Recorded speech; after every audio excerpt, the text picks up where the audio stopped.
ready. I'm ready. I'm ready. I'm ready. I'm ready. I'm ready. I'm ready. Welcome to the new episode of the Newtypes podcast, in which we talk SSSS.Dynazenon. I'm your host for this episode, Lone Crit, here with my buddies CBF and Kaiser. And we are all allegedly adults. And we are all ready. Also, did you see that? Did you see 4 twinkles in the sky somewhere? Must have been a coincidence. Maybe. Yeah.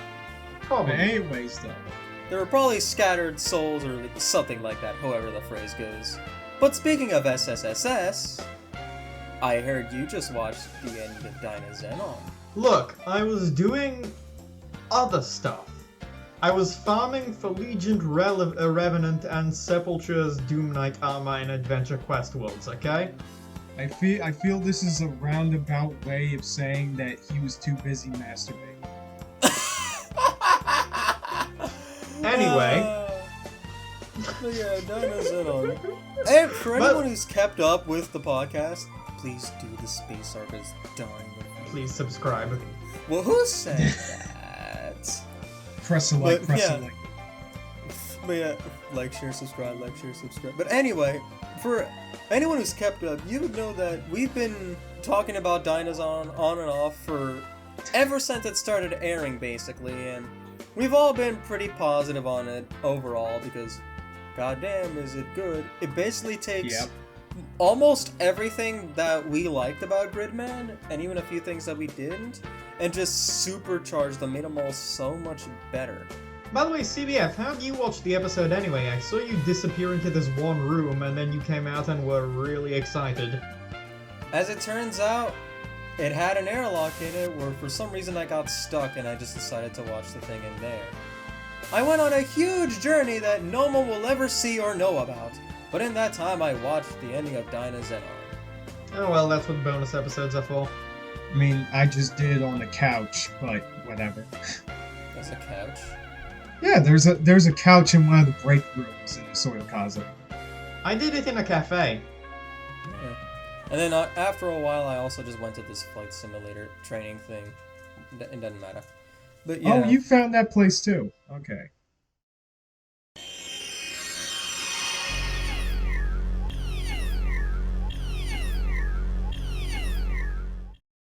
But yeah, aside from that, I really like Dynazenon.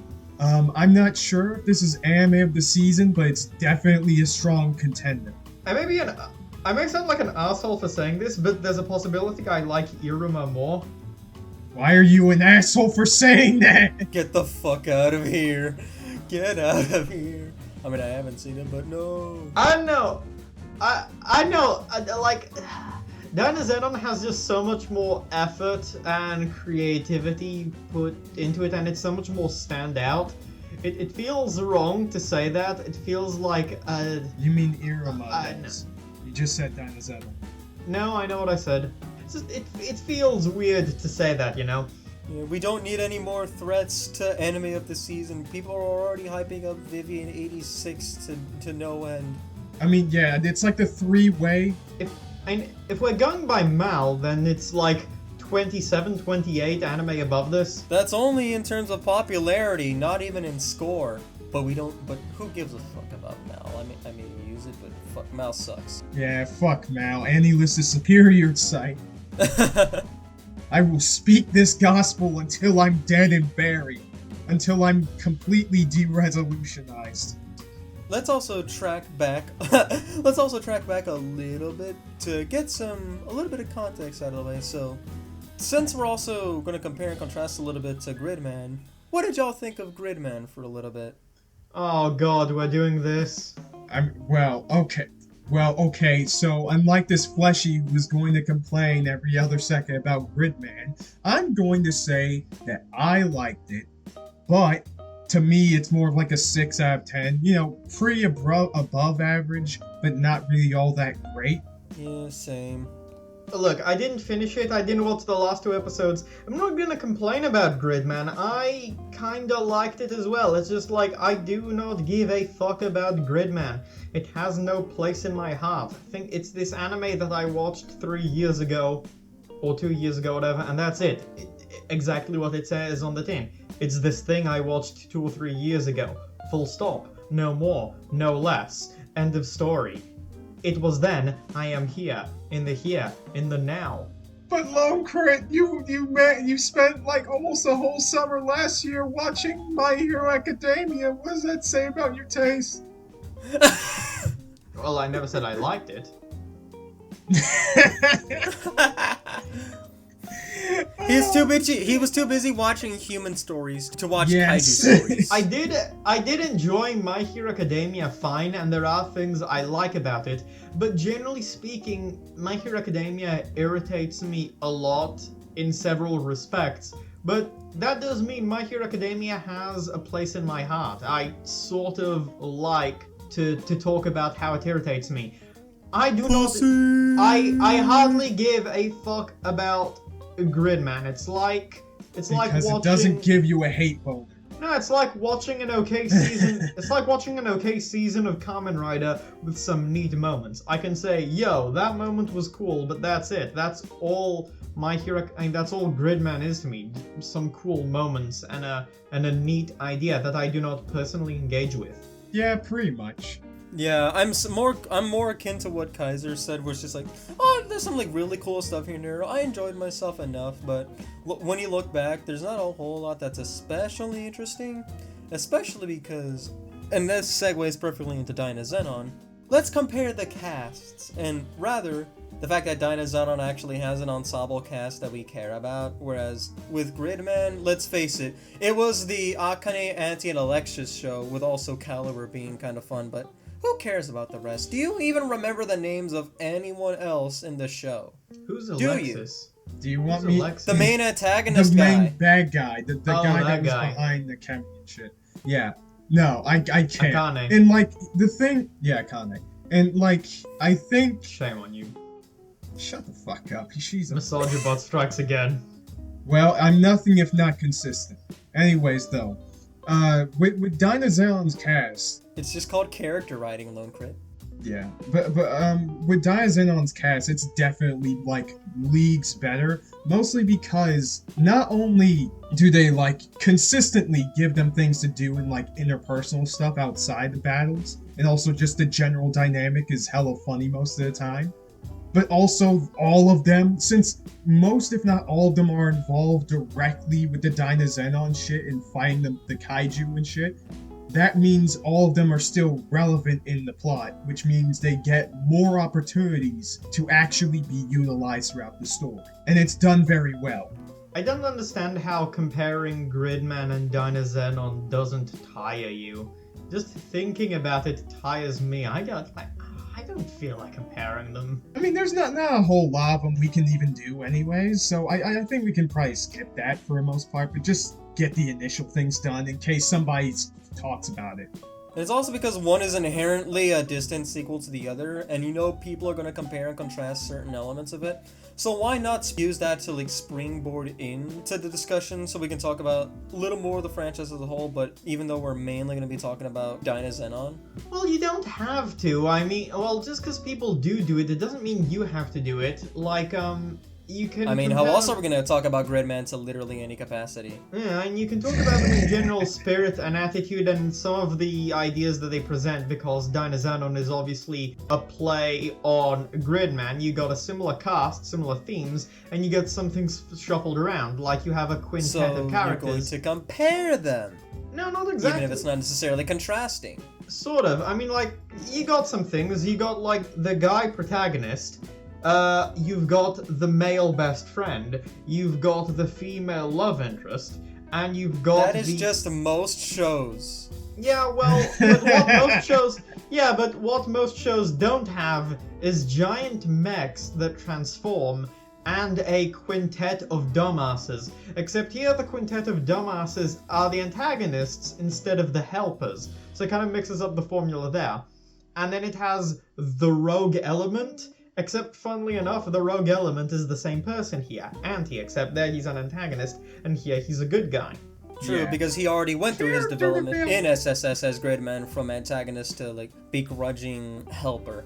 And you don't have to compare them though, like, since I have the opportunity to mention this, Kamen Rider Agito is a distant sequel technically to Kamen Rider Kuga, but I find the idea of comparing them really ridiculous. Yes, they have similar styles, yes, they take place in one continuity, and yes, Agito draws ever so slightly upon the events of Kuga in the very, very beginning, just to justify the creation of Kamen Rider G3 and the partial militarization of the police department in regard to a special police force tasked with combating supernatural monsters.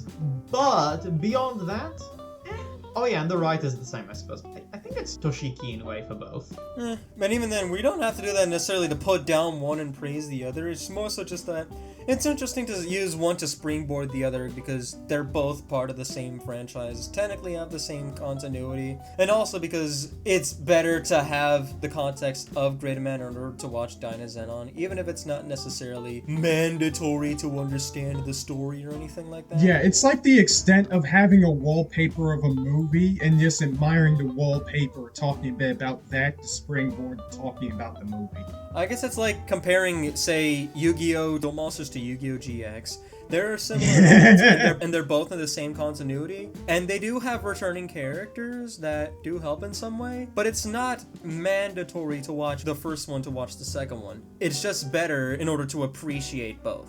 Yeah, like, you can use Gridman, I suppose, as the template for Dynazenon, as again, Dynazenon is very much a play on Gridman. In some ways, it actually feels like a response, because I can see a lot of people complaining about the main guy in Gridman being very boring, and so they made Yomugi, like, significantly more proactive. They gave him more stuff going on, and they just ingrained him more into his environment. And in fact, you can see that because that's what we've been doing. yeah. Yes. I don't mean to complain about the inherent idea of the original protagonist, by the way. You know, him being an amnesiac or anything, I have nothing against amnesiac leads. I think they come with pluses and minuses, and to act like they're inherently bad, it just seems ludicrous to me. It's bad faith It's the criticism. small brain. Yeah. Like, I get people are tired of amnesiacs because there's so many pitfalls, but you don't have to lambast the trope in here. Yeah, just shit on the people who can't do it right. That's it.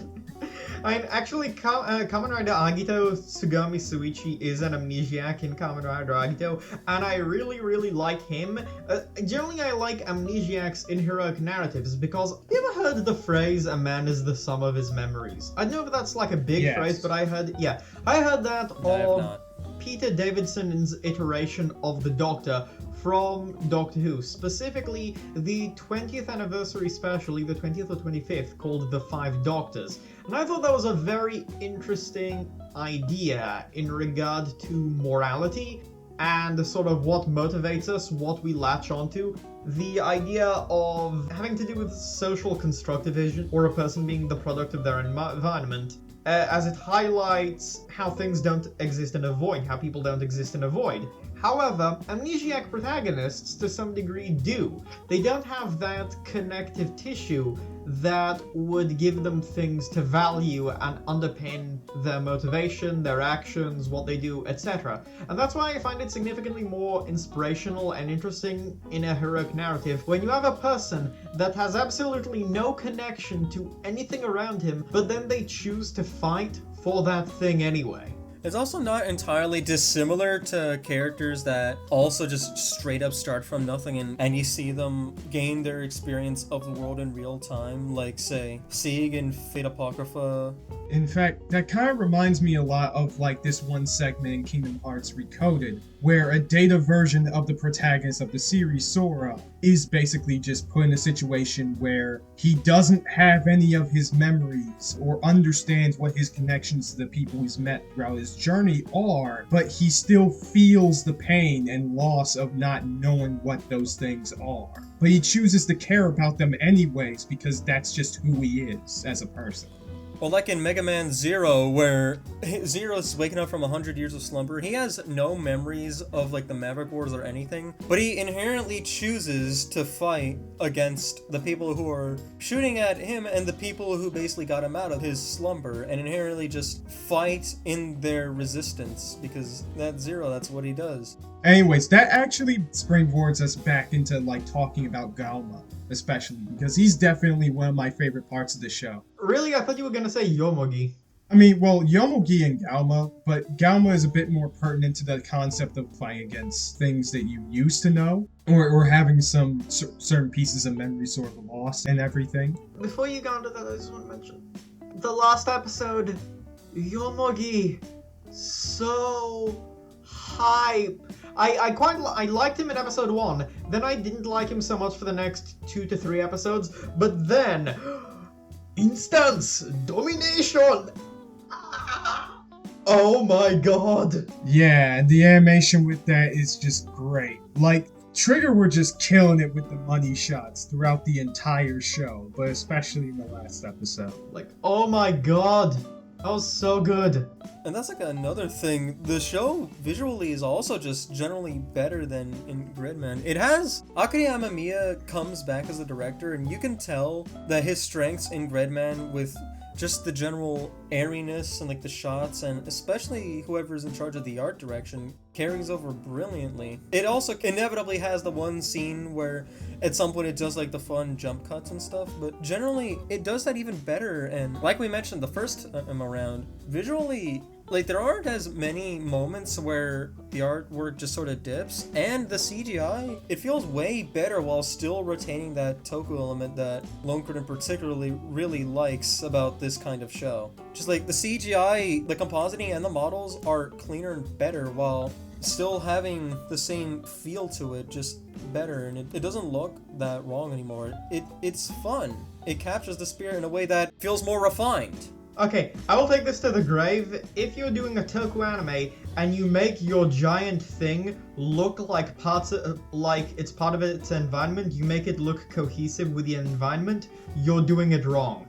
Yeah, the whole point is that they're supposed to be like out of place and weird. But like, what I really like about the direction of the show is that a bit, even more than Gridman from what I can remember, like the choreography is definitely much more dynamic and shit. What they make the characters do, like the many times, like the characters, like even with Dynazenon or Red Knight, just pull some crazy shit, like doing a freaking roundhouse kick while shooting fucking missiles out of their knees or some crap, like that stuff like that. It feels like wrestling with, like, American football or something, but with lasers and rockets and shit. When you just see these, like, massive mountain things just tackling each other. It's like, Yeah, it's great. And then also, it's kind of interesting how when buildings topple over, it's akin to just watching, like, cardboard or styrofoam props and otaku work just topple each other. These one just sort of blocks just falling down and crashing. And it's also the influences from Toku is just further reinforced with like the transformation sequences and especially the explosions. And the references in the final episode, like with the legendary Godzilla tail attack! Yeah! It depends what kind of influences you're talking about. If you're talking about when, like, Yomogi appears in episode 10, I think, but also Grid Knight, then that, and just a lot of the posing, that's very much a Toku thing. In fact, when Grid Knight appears, the same way Gridman originally appeared, that's very clearly an Ultra franchise thing, because that's what the original Tokusatsu Gridman did, and that's part of the Ultra franchise, and that's kind of an Ultraman staple. If we're talking about the way Dynazenon transforms sometimes, though, with all the mechanical bits breaking down and combining a thing, I'm pretty sure that's more of an anime thing. No. I'm talking about the former stuff. You know, where they do the access mode shit. That's definitely Ultraman. Yeah. Oh, that's so cool. I love it so much. It's like that shot where the hero appears from the sky or the clouds or something and just does the, like, almost Superman-ish pose. That is iconic.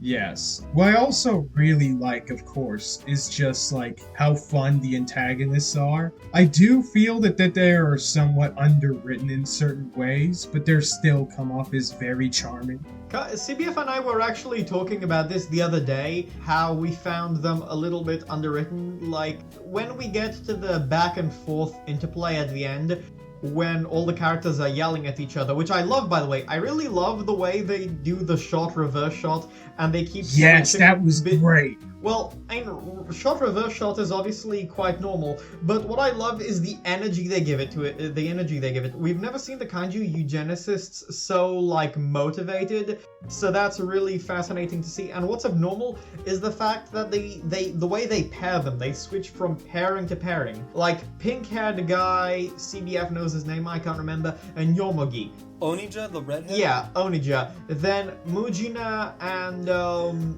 fuck my life. Mujina and Koyomi. Yeah, and Koyomi. Yeah. Yeah, and then Gama and the other guy. And then the guy who transformed into the kaiju, and Yomogi and Yume. Yeah, I believe the order was Juga and Gama, then Mujina and Gama. I'm not Mujina, I mean Gama and... Blah! Mujina and Koyomi. Anichu actually didn't even get one of those because he actually has the least to do with anyone. And then we eventually get both Yomogi and Yuma just being like, Shizumu, and instead of him speaking, we just got like a dramatic flash of his hair because he doesn't have anything to say to anyone either. He's already made all of the points he ever wanted to make to them.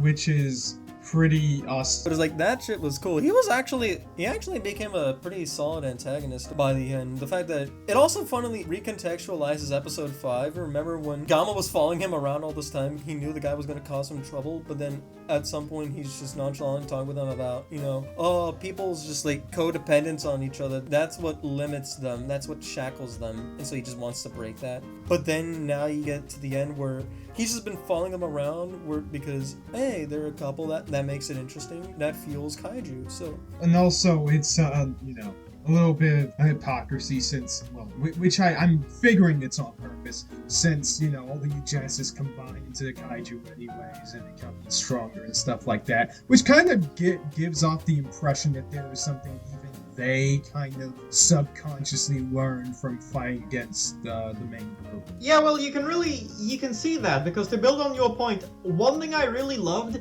is the way when they're fighting at the end and you have like the shot, reverse shot, and we move between the different pairings, the eugenicists literally shout their motivations, or they shout what they're feeling. And I think that shows a real kind of growth on their part when they realize exactly what their deal is and they completely throw away the pretense. They just yell it. They have never been more determined and they do not give a fuck about tact anymore. Each and every single one of them in sync. It's their last stand and they're pushing harder than ever, and I loved it. I love that the show took all of the characters to that place. Yeah, it's actually really fun. It'd be one thing to just kind of say, oh yeah, it's good because, these are characters that don't necessarily, especially a few of them, that are more so, like, reserved, portrayed or motivated. Either less motivated in regards to what they are doing, or just don't really get as passionate, at least in the face of the anime. But just the way they do that stuff, especially just the way it's so quick, but very impactful, is definitely a great part of it. And just the expressions on the characters' faces. Another thing I need to, really oh yeah, the expressions, the way they stretch them out. It reminded me of Marek from Yu-Gi-Oh! Duel Monsters. Oh no, that's a bad example, because in that one it's horrible. I mean, it depends on which expressions you're talking about. Because if you're talking about the one where it's just him in the middle and it's just showing his face, like I don't know, a down shot or a shot towards his nose or whatever, then yeah, that's probably terrible. Or when in Duel Monsters, sometimes they just artificially stretch his face just to show that, he's being more conniving. Okay, well then get Robo Armageddon when Ryoma's gonna do the Stoner Sunshine and his face. Yes! Yeah, dude, yeah! Oh. I was actually also gonna compare something to that as well, because you remember in the end when you get to that one black and white sequence where all of them just slowly appear shouting? Yeah. I just thought of the Shine Spark shit, yeah. Yeah, just that final moment before we get to that glorious end of Armageddon. I was comparing that to when both sides were shouting their attack names and you just see their faces all just flash one at a time, like for several seconds for each of them, whenever they're just giving it their final all there. And by the way, one thing about like the exchange that the main group had with the guys that we mentioned earlier, it kind of reminded me a little bit of the fight that Ryoma and the Getter team and fighting against the Professor Saotome and the other scientists in Getter G. And like just the way that some of like the faces dynamically change with when they're changing Getter and stuff in certain key shots, like with one of the scientist guy when he turned into Getter 2 and just like overlaying his angular face with the robot's head. Like I always love that fucking shot. It's a blink and you'll miss it shot, but it's so fucking good. Yeah. The fight, by the way, the fight was absolutely incredible. Indeed it was. And it actually also leads me to a few really interesting points, but then also one thing I also wish would be slightly changed. I like how, when you get the final scene where they're both about to die, and where they're all about to die, and they're just wondering, like, oh, we're gonna die again? Is this for the best? And then Shimizumu doesn't say anything, and then later it turns out, somewhere along the line, he and Yomogi had one final conversation, which is like, Yomogi, you used the instance domination. You had the power to control a kaiju. Why throw that all away? And Yomogi's just like, because I don't feel like being a kaiju Because giant person. robots are better than giant monsters. Yes! That is the real answer. That is the based answer. But his admittedly less based answer is just that He is a mecha eugenicist instead of a kaiju one. Yeah, but the slightly less based answer he goes with is that he alrea's formed all these connections and is just willing to live life both through the good and the bad. And Shizumu can't seem to understand that, just as Yomogi can't seem to understand his perspective of just a kaiju that goes beyond limits, beyond reason, beyond the limitations of their admittedly virtual world. But one thing I actually slightly wish was changed that would actually also open the doors to some cool possibilities is remember what I just said about the eugenicists having one final moment? It would have been fun if they just reminisced and were like, if we had known when we signed up for all this that we were going to get betrayed by our country and die twice over, would we still have done all this? That would have been fun to just reinforce that idea that, hey, they've still grown as people together, and then and even more importantly, it would have been fun if that also had an influence on Shizumu, so he ended up slightly, for just a moment, understanding what Yomogi was saying. Just like, you know what, for a moment, I kind of get it. And then just, that would be like an impetus for, say, I don't know, reviving the eugenicists some point later down the line and having them grapple with that, but that ship has sailed. That's not gonna happen. But it would have been awesome. Maybe. Am I the only one who wishes that the show was just like half a core or maybe a full core longer, just so we could have more of like the cast and especially the eugenicists just interacting with each other and hanging out, having maybe like a little bit more downtime. If it were to flesh out the eugenicists a bit more, then yes, absolutely. I'd be fine with this being like maybe 20 episodes instead of just 12. Yeah, because the eugenicists, I know that Mujina and Shizumu, they're for the most part written well enough, but I do think that like Aniju and Juga could have used a little bit more, and we could have spent a little bit more time on their and Galma's shared past. But I think for that probably could have used one episode, and instead of like doing like a whole extra like 6 episodes to stretch things out, 2 or 3 we could episode just have OVA? fun OVA, yeah. Yeah, an OVA, just showing them digging around. Just pull a freaking Gal Gaiga. I know a lot of shows do that already, so that would actually be killer. We already have like the radio dramas, the radio dramas that we get concurrently with every episode, so why not just have more of that, but with OVAs? Hey Kazi, it'd be sick as hell if we had a version of the suing Discord server, except it was the kaiju eugenicists. Instead of the wing cast. And then the other main characters. Yeah, why not, right? Yeah, Like with a Gundam Wing parody thing. Like a Gundam Wing abridged thing. Shout out to Operation Meteor. Your shit is great if you ever come They're not across gonna this. take any notice. But like, okay, I would have loved to see Koyomi interact more with Mujina, for example. Yeah. And Yeah, also, that'd be who do you think is gonna be the one that spams "I kill you"? Is it gonna be Onija? It's gonna be Onija. Yes, isn't it's it? gonna be Onija. Yes. It's gonna be Onija. I'll It's kill you. good. I'll kill you. Oh my god. And she'll say that to Yume, and Koyomi's gonna be all like, "You're gonna have to go through me. You're the first on the list of I'll kill you."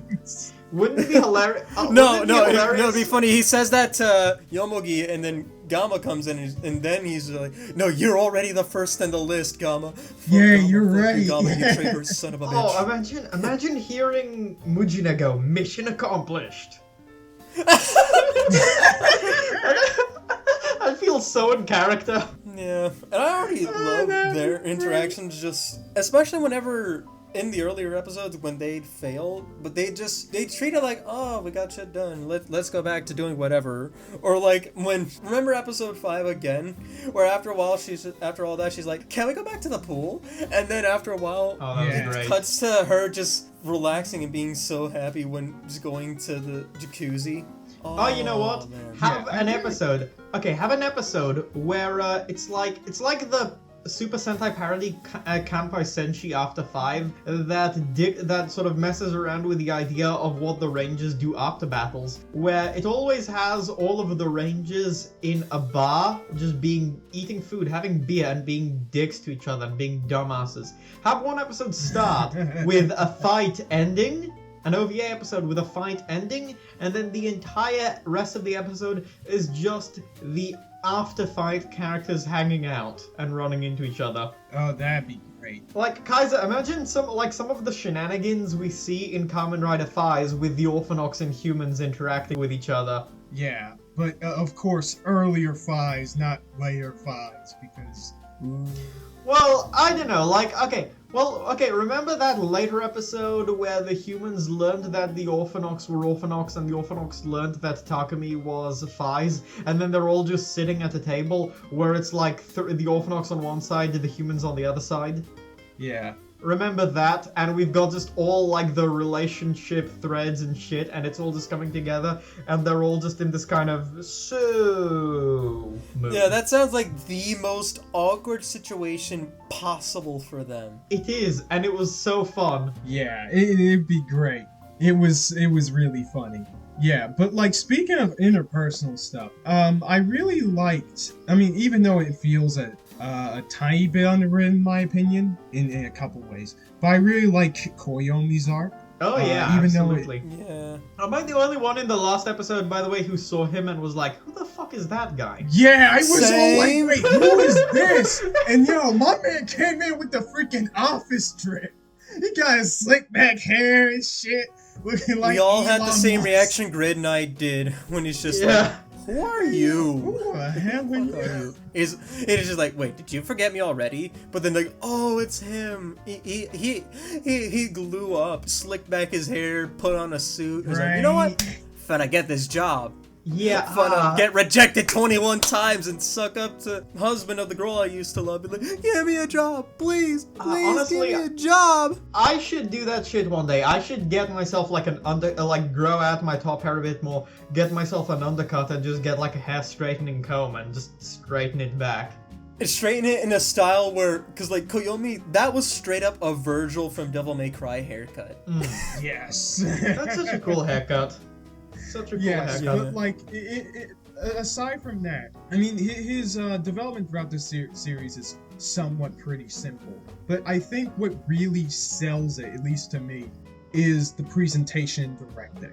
In regards to showing how isolated and somewhat confused and a little bit regretful he feels about the way, you know, his life was up to that point, but also his earnestness of wanting to change it. Like, one of the scenes that I really liked, you know, was that one episode where he was sitting with the chick and like his husband came in and we had like, I don't know, 2 straight jump minutes cuts. of like, yeah, the jump cuts and shit, and just him just being dead inside. That was amazing. Yeah. You can tell And that also- Playboy Cardi was playing in his head in the background. Die-Lit was playing in his head. Yeah, but then I love at the end when his cousin is like, is your girlfriend coming along or something? And he's like, she's just my friend. And he doesn't say it in like not a nostalgic way, I mean, not a regretful way. He just says it in like a very matter-of-fact way. It's like, hey, boys moved on. Yeah, it's like, she's not my ex, she's just a friend. Don't worry about it. And then after like all that, she's just like, well, I really don't want to be like you now. And he's just like, yeah, no, it's probably best you don't. Because he's a 33-year-old NEET who is finally moving on. You don't want to be in your 30s and just being like a broke, depressed NEET who lives in your mom's basement or something like he I really love what prompted him to get his shit together though. Like first he sort of got over the thing in episode 10, and then afterwards the story concluded and it's like, well, you know, save the world, what else do I have to do but get my shit together?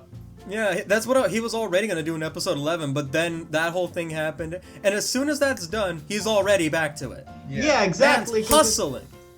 Yeah, because it's like, well, you know, I did this, like, I think it's time I grew up, you know? Like, this whole big thing happened, it's like, it's just the relative scale, it's like, yeah. And he's already gotten his closure too. He already realized that, oh, when this girl wanted to run away with me, I ran off.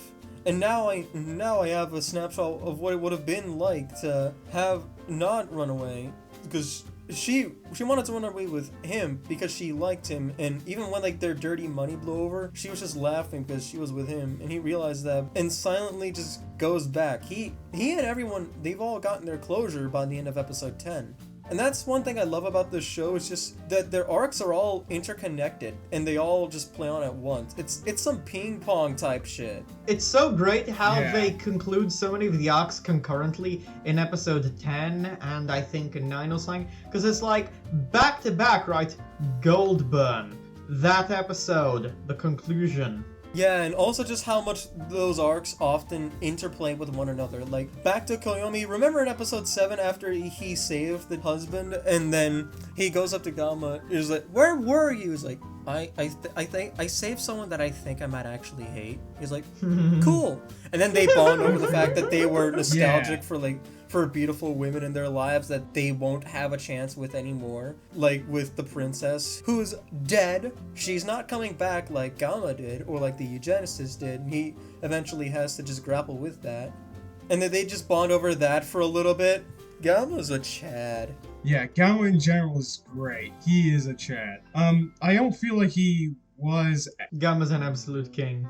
Yeah, I think you could say that, oh, you know, he doesn't really get as much play in regards to how his backstory is utilized in the show, but I think for the most part that's kind of the point, because it further highlights how incredibly, like, well, in his mind anyways, how pointless freaking the path that he was on with the eugenicist was to him at this point. Hey Kaiser, there are 3 things in life you do not turn your back on.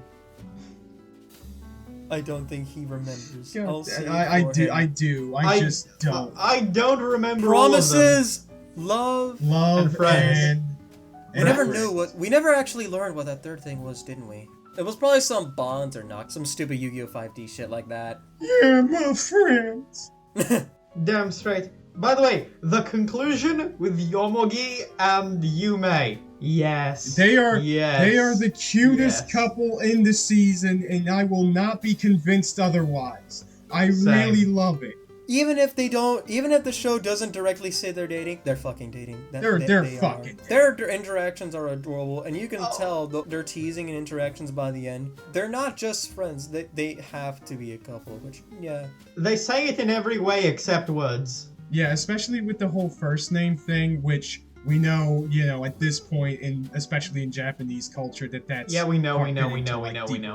I said the exact same thing earlier today to CBF. I mean, yes, but this isn't more so you guys. It's for the viewers. It's for the... True, but you can let the audience be privy on our information as well. You don't have to gatekeep. Tokusatsu fan. Yeah, that's right. Hey, CBF. What? I'll kill you.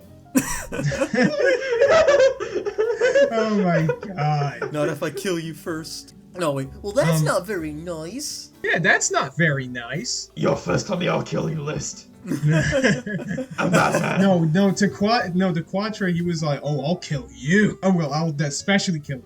I'm Batman Huey. I'm Bruce Huey. Batman Huey. I'm Hero Wayne. No.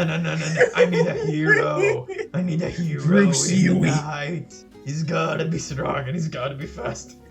And, like, also in episode 9, like we mentioned in the Goldberg scene, Yume was already at her lowest point because she confronted the boyfriend, and she's like, why didn't you save her? You could have. And he was just like, you know, people kept saying that to me a lot over the years. Which, no, he could not have. There's no way he could have. There's nothing he could have really done. Because, especially, one, it was not like she committed suicide or anything. She just died, but she happened to be alone when she died, so no one could help her. And he eventually got over that fact and is now engaged. But she could not process that at the time, so she was at her lowest point, was about to commit suicide, but then when she lost the keys, she fell the exact same way the sister most likely did, right after she shut Chase out and was like, and she switched like, no, this has something to do with me. Everyone keeps shutting me out. I am sick of everyone shutting me out. And then it's like, you see, you have people who are willing to risk their lives for you after Goldberg comes in and then Yomugi tackles him in a misunderstanding.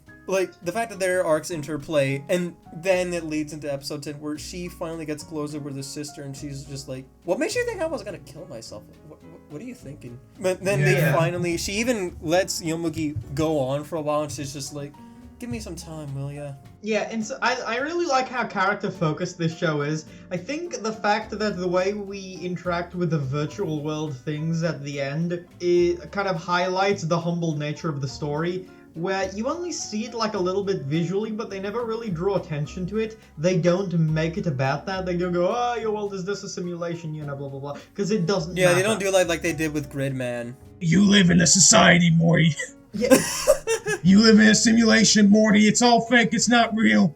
Your world powers my car, Morty. Your world powers my car, Morty. It powers my electric vibrating Dakimakura, Morty. I use the electricity from your world to power my toothbrush, Morty. Not my electric flashlight, Morty. But yeah, it's not like with Gridman, where with Gridman it was mainly the Akane show and also had some development for Anti. This one, it has a broader scope. It's not anti-escapism and just development for one or two characters. It wants to tackle several themes with a full-on ensemble cast that each has their own arcs intertwining, and that's... most shows, especially one-core shows, don't pull that off, which it's always a treat when it does. Yeah, like, Gridman was about that? But Dynazenon isn't about that. Dynazenon is about something different. And so they don't draw attention to that, because it doesn't matter. But it's still nice that they visually show it. It's not anti-escapism anymore. It's just moving on. Yeah, it's nice that they show it, though, to show how, you know, this is ultimately a part of the Gridman verse, and to tie Anti and stuff back to his origins. I like that. It's kind of like when you see an Infinity Stone in one of the non-main Marvel Universe movies. Yes, I see that, and like I really like how like they could have really used Knight in order to just like hammer that shit on, shove Gridman in your face and all that shit, but they didn't do that, which is what I like. You know, this kind of like, it makes the story, as Lunkrit said, much more humble in that sense. Like, this is just a thing that happened in this world, featuring characters within that world, and we're just following them as they, in their experiences through all this craziness, which further endears us to their struggles, really. Yeah, it's a distant sequel that's not so reliant on its predecessor to get things done. It stands alone in the world. Yeah, I love how the show isn't like, hey, remember Gridman, guys? Like, you can watch Dynazenon without having watched the Gridman or knowing anything about it completely fine. And then you can watch Gridman and be like, oh, this is where Anti came from. Because, like, they can really build a little bit of a legacy here, you know? I really like the idea of Anti as, like, this agent that gets dispatched and kind of inserts himself into other people's stories as the... like, if you're gonna pick one, like, continuous or uniting factor for all these Gridman universe stories, I'm very down for it to be Auntie and the other girl. Anasilis II, or Nidaime, as she's now known. Yeah, for them to be just these out-of-place, continuously traveling, multiversal figures. I like that.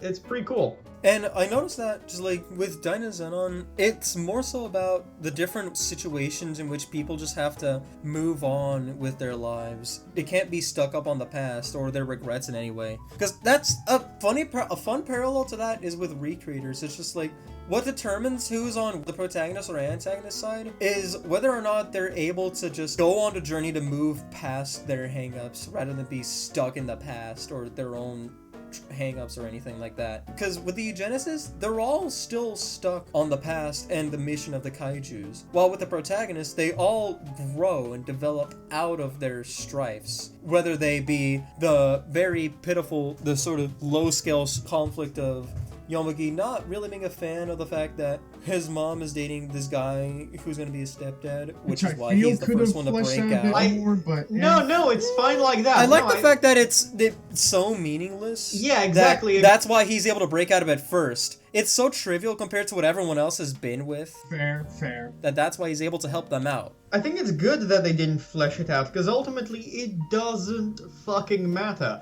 But the fact that we see that, but we don't focus on it, I think it just goes to highlight, it contextualizes the character while drawing attention to the idea that this shit just does not matter. There are more important things at stake. And I actually disliked early on in the show how Yomugi was so focused on the day-to-day stuff, but then the way he grows out of that and just leaves even the family stuff behind that are ultimately like trivial and not really that much about him, it's about his mother's happiness. He gets over that. The fact that he grows on that, yeah, and he just like forms his own life. It's like, I like that it doesn't matter, but they put it in there just to show that it doesn't matter, while still grounding and contextualizing the character. Even by the end, you see that he's over that and he's interacting positively with the guy too. It's just like everyone is grown, and it doesn't matter at all in the grand scheme of both the scope of having to save their world and also in the scheme of just how much more pressing and urgent and damaging what the other characters have gone through is like, with just like, say, Chise's feeling shut out from everything, which is why she left school, or Yume's regrets of not being able to connect with her sister or keep her promise right before the sister died. Because that's, like, really important and really close to her, and compared to that, Yomugi's thing is so small potatoes. It doesn't even deserve to be focused on. Yeah, it's mostly kind of petty. It's just like, those are high-level regrets that fuck with you as a person compared to, I don't like the fact that my dad's dating this one guy. Or my mom's dating this one guy. Yeah, fair enough, yeah. And, like, I suppose in a weird way this helps, kind of acclimate Yomugi even more to the group and have him contribute a bit more to, like, Yume's struggles especially. Just the fact that he, like, has some inkling of how sort of interpersonal stuff like these things could, like, kind of do. Like, it's not as strong, like you said, small potatoes, but it establishes a sort of unconscious connection that you can draw between them. I did want to mention this earlier, by the way. Again, the final fight, it was so incredible. I really like how the show took Yomugi from just sort of passive character that has his eyes on the day-to-day, you know, about what's relevant to him, and just like living life one day at a time, bearing through things to like ultimately work towards his future, to like this very proactive person that really takes the big leaps. Like when he jumps off the combination of Goldburn, Grid Knight, and Dynazenon and just makes his own move to do the instance domination. That was so badass. Yeah, that was so great. badass. I was hoping they were going to use that for something. Yeah, because like with episode 8, that was a thread they left open where it's just like, oh, he could have instant domination this one kaiju, but no, gotta destroy it. But he was hesitant about that, compared to these last 2 episodes where he's just like, oh, now he goes for the confession for Yume, even though that gets interrupted by Shizumu. Fuck you for that, Shizumu, you glorious bastard. And then this moment as well, when he finally busts out the instant domination. Right, you know, nothing, but like, unironically, this is a bit of like a really epic chat moment because like the fact that he is willing, Yeah, he believes in himself. the fact that he is willing to do that, even if it gets interrupted, it shows that he has grown and how important these things are to him, which further facilitates his ability to do that thing, even for a moment. And how important Yume has become to him, both in just in their journey of helping her with her own struggles. The fact that, remember in episode 7 where after learning more about what she's been through, what her relationship with her sister is like, he just slowly breaks down in tears out of empathy for her and her situation. That's really good. Oh man, there were so many moments where they were cute and fun together, but that more so than anything else was just like, they have to be a thing. I'm glad that they're a thing. They're genuinely adorable and fun together. Yeah, extremely cute relationship. Yeah, it's been a while since a recent anime had made me really invested in like a main couple, but you know, all in all, Dynazenon. What are your scores for it? I gave it like a 7.5, legit. I might give it an 8 if I feel like it. 7 or 8. For me, it's a straight 8. There are some moments where I do feel things are a little underwritten or things could have been slightly better. And if they were, I'd probably bump it up like closer to a 9 or at least like a higher 8. But it's still a damn great show. Yeah, it's definitely one of the better mecha in recent years. So, hey, we still got our...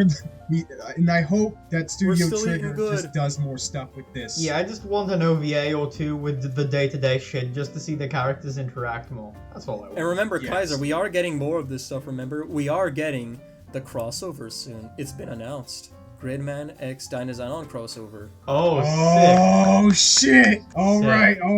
That episode 12 ends with that. Yo, I am strapped in. Let's fucking go. But we'll definitely talk about it when it happens. But I'm guessing that we're about out of time. Sometime after the next time on the Newtypes podcast. Also, does anyone see a Rex anywhere around here? Maybe it's just... Oh my god, I see it! Wait, what the fuck? It's Dynarex, everybody! Yeah!